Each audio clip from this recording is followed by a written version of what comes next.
Tampa is taking their historic streetcars into the 21st century, outfitting them to be part of the Tampa-Hillsborough Expressway Authority's Connected Vehicle Pilot Program.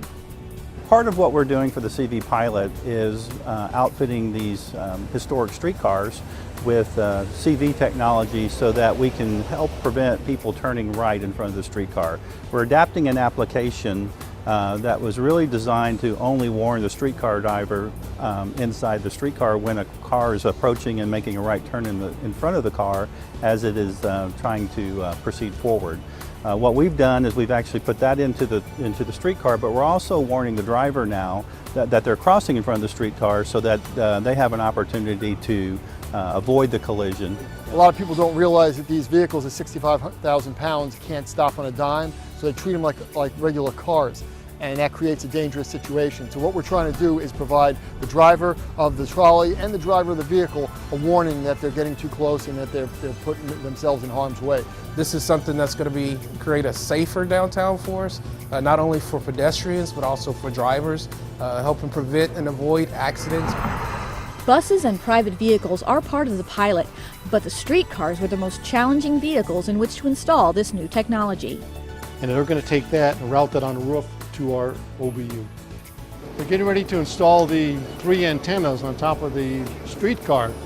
There's 1 GPS antenna and 2 DSRC antennas. DSRC stands for Dedicated Short-Range Communication.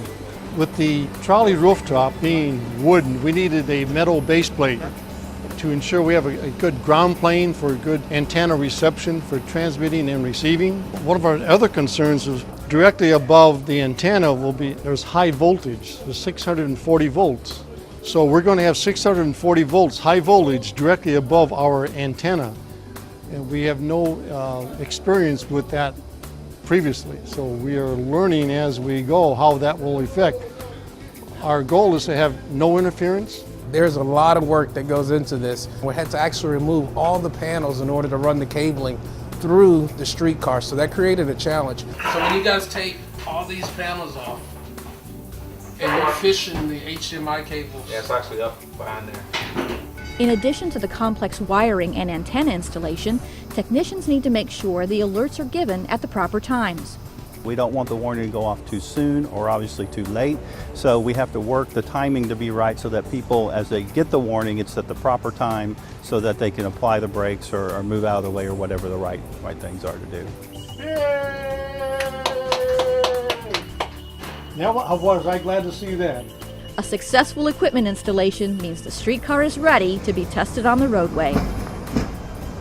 We will have a vehicle approaching from the left. He will turn on his right turn signal and indicating his intent to turn right in front of the trolley. The driver will get a warning in his rear view mirror. The streetcar operator will also get a warning on his display.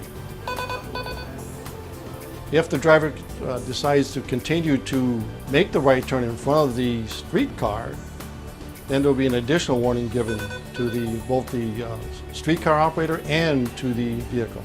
Tampa is one of just 3 locations in the country to be part of the U.S. Department of Transportation's CV pilot program, which connects all types of vehicles to the infrastructure and to each other.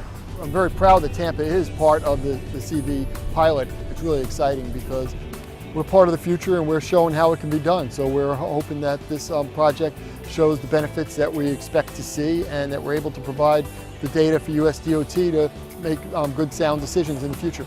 For more information, visit TampaCVPilot.com.